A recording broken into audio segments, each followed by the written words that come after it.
Hi hello నమస్తే welcome to auto wall updates. ఇప్పుడే పెరుసు movie చూడడం జరిగింది. ఈ మూవీ 2 అవర్స్ రన్ టైమ్‌తో నెట్‌ఫ్లిక్స్‌లో అయితే తెలుగులో కూడా స్ట్రీమ్ అవుతుంది. ఈ మూవీ ట్రైలర్ చూసినప్పుడు నేను అనుకున్నానండి ఈ మూవీ పక్కా ట్రై చేయాలని. ఎందుకంటే ఈ హీరో సినిమా చాలా కామెడీగా ఉంటాయి. ఎస్పెషల్లీ 'పాండవుల్లో ఒకడు' అనే సినిమా ఉంటుంది. అదైతే సూపర్ కామెడీగా ఉంటుంది. సో అంతే ఎక్స్‌పెక్టేషన్‌తో ఈ మూవీ అయితే ట్రై చేశాను. సో ఈ మూవీ ఎలా ఉంది? ఈ వీకెండ్ ట్రై చేసి ఇన్ డెప్త్‌లో మాట్లాడుకుందాం. ఈ మూవీ బేసిక్ స్టోరీ లైన్ వచ్చేసి ఒక ముసలాయన ఒక వియర్డ్ పొజిషన్‌లో అయితే చనిపోతారు. ఇక వియర్డ్ పొజిషన్ అంటే మూవీ చూసి మాత్రమే తెలుసుకోవాలని నేనైతే చెప్పలేను. సో దాన్ని కవర్ చేయడానికి ఫ్యామిలీ మెంబర్స్ ఎన్ని కష్టాలు పడ్డారు, ఇందులో జనరేట్ అయిన ఫన్ ఏంటి, ఇదంతా తెలియాలంటే ఈ మూవీ ట్రై చేయాల్సిందే. ఈ మూవీ పాజిటివ్ విషయం చెప్పాలంటే ఆ ముసలాయన వియర్డ్ పొజిషన్‌లో చనిపోతారన్నారు కదా! అదైతే చాలా యూనిక్‌గా అనిపించిందండి పాయింట్. సో దాని చుట్టూనే స్టార్ట్ అవుతుంది మూవీ అంతా దాని చుట్టూనే తిరుగుతూ ఉంటుంది. సో దాని ద్వారా వచ్చే సీన్స్ కూడా చాలా హిలేరియస్‌గా వర్కౌట్ అయ్యాయి. సో కొద్దిగా పాయింట్ ఆడ్‌గా ఉన్నా కానీ, కొద్దిగా ఇబ్బంది కలిగించినా కానీ ప్రెజెంటేషన్ మాత్రం చాలా క్లీన్‌గా, చాలా హెల్తీగా చూపించారు. సో ఇలా చూపించినప్పుడు మనకైతే పెద్ద ఇబ్బంది లేదు. అట్‌లీస్ట్ మన 'లైలా' మూవీస్‌లో ఎలా చూపించే వల్గారిటీ లేకుండా ఇలా చూపిస్తే చాలా బెటర్ కదా! సో ఈ పాయింట్‌ని వల్గర్‌గా కూడా చూపించొచ్చు వాళ్ళు. బట్ వాళ్ళు మాత్రం చాలా క్లీన్‌గా చూపించారు. సినిమా మొత్తం కూడా మనం ఇదొక పాయింట్, ఒక ప్రాబ్లమ్‌లా చూస్తాం తప్పితే ఇదొక వల్గారిటీ లాగా అయితే చూడం. సో ఈ మూవీలో మెయిన్‌గా వాళ్ళు ఎంచుకుంది డార్క్ కామెడీ అండి. సో సీరియస్ సిట్యుయేషన్‌లో కామెడీ చేయటం, చావు మీద కామెడీ చేయటం అండ్ ఒక వింత ప్రాబ్లమ్‌ని క్రియేట్ చేసి దాని నుంచి ఫన్ అయితే జనరేట్ చేశారు.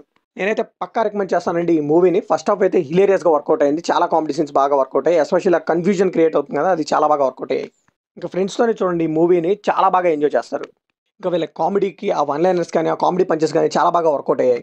సో మనం ఎక్స్‌పెక్ట్ చేసే క్యారెక్టర్స్ నుండి ఆ డైలాగ్స్ ఎక్స్‌పెక్ట్ చేస్తే మాత్రం చాలా బాగా వర్కౌట్ అయింది స్క్రీన్ మీద.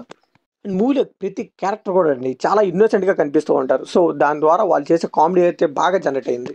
సో ప్రతి చిన్న విషయాన్ని వాళ్ళు చేసే విధానం కానీ అదంతా కూడా మనకి డే టు డే లైఫ్‌లో కూడా జరుగుతూ ఉంటాయి. అవి చూసినప్పుడు మనకు కూడా రిలేట్ అవుతాం.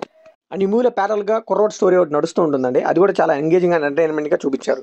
అండ్ లాస్ట్‌లో అయితే ఎండ్ క్రెడిట్ సీన్స్‌లో అయితే మంచి ఫన్ జనరేట్ చేశారు. ఈ మూవీలో మేజర్ పాజిటివ్స్ వచ్చేసి పర్ఫార్మెన్సెస్ అండి. ప్రతి యాక్టర్ కూడా వాళ్ళ ప్రాణం పెట్టేసారనిపించింది. కామెడీని చాలా బాగా జనరేట్ చేశారు. ఎస్పెషల్లీ వైభవ్ గారు అండ్ సునీల్ రెడ్డి గారు. వాళ్ళ కామెడీ టైమింగ్ సూపర్‌గా వర్కౌట్ అయింది. ఇన్‌ఫ్లుయెన్సర్ నిహారిక గారు ఆవిడకున్న రోల్‌లో బానే చేశారు. ఇంకా టెక్నికల్‌గా కూడా ఈ మూవీ పర్లేదు అనిపించిందండి. మరీ అంత తీసి పడేయలేము. బానే చేశారు వాళ్ళు కూడా వర్క్. ఈ మూవీలో అన్ని పాజిటివ్స్ అయినా నెగెటివ్స్ లేవంటే నెగెటివ్స్ కూడా ఉన్నాయండి. సినిమా స్టోరీ అంతా కూడా ఫస్ట్ హాఫ్‌కి పెట్టేసుకున్నారు. సెకండ్ హాఫ్‌లో ఏమీ లేకుండా ఏమీ చూపించలేకపోయారు. సో ఇంక సెకండ్ హాఫ్ రన్ టైమ్ ఎలాగోలా ఫిల్ చేయాలని చెప్పి వాళ్ళైతే కొత్త క్యారెక్టర్స్‌ని ఇన్వాల్వ్ చేస్తూ ఇంకా కామెడీ జనరేట్ చేస్తూ అలా తీసుకెళ్ళిపోయారు అంతే. సో సెకండ్ హాఫ్‌లో ఆ సిట్యుయేషన్ కొద్దిగా డ్రాగ్ చేయడం వల్ల ఏమైందంటే కామెడీ జనరేట్ అవ్వలేదు కదా! కొద్దిగా అయితే ఇంపాక్ట్ లెస్‌గా తయారయ్యాయి. ఎందుకంటే ఫస్ట్ హాఫ్‌లో అదే సీన్స్ మంచిగా వర్కౌట్ అవుతాయి. సో ఇక్కడ వచ్చే కాన్ఫ్లిక్ట్స్ కానీ అవన్నీ కూడా చాలా ఫ్లాట్ అండ్ నేరేషన్‌తో వెళ్ళిపోతూ ఉంటాయి. ఇంకా ఎమోషన్స్ అండి అవి కూడా పెద్దగా వర్కౌట్ అవ్వలేదు. ఎందుకంటే కామెడీ బాగా డామినేట్ చేస్తుంది. సో వాళ్ళు ఎమోషనల్ చేస్తున్నా కానీ మనకైతే పెద్దగా కనెక్ట్ అవ్వదు. సో ఫైనల్‌గా ఈ మూవీకి మనం ఇచ్చే వర్డిక్ట్ ఏంటంటే మీరు హ్యాపీగా నవ్వుకోవాలి ఫ్రెండ్స్‌తో అంటే మాత్రం ఫస్ట్ హాఫ్ చూసి సూపర్‌గా ఎంజాయ్ చేస్తారండి. బట్ సెకండ్ హాఫ్ అయితే కొద్దిగా పర్లేదు అన్నట్టుగానే ఉంటుంది. సో ఓవరాల్‌గా అయితే ఈ మూవీని పక్కా ట్రై చేయొచ్చు. సో ఇది కంప్లీట్‌లీ నా ఒపీనియన్ మాత్రమే. మరి ఈ మూవీ మీకు ఎలా అనిపించిందో కామెంట్‌లో షేర్ చేసుకోండి. లైక్ చేయండి, షేర్ చేయండి. వెళ్ళే ముందు సబ్స్క్రైబ్ చేసుకోండి.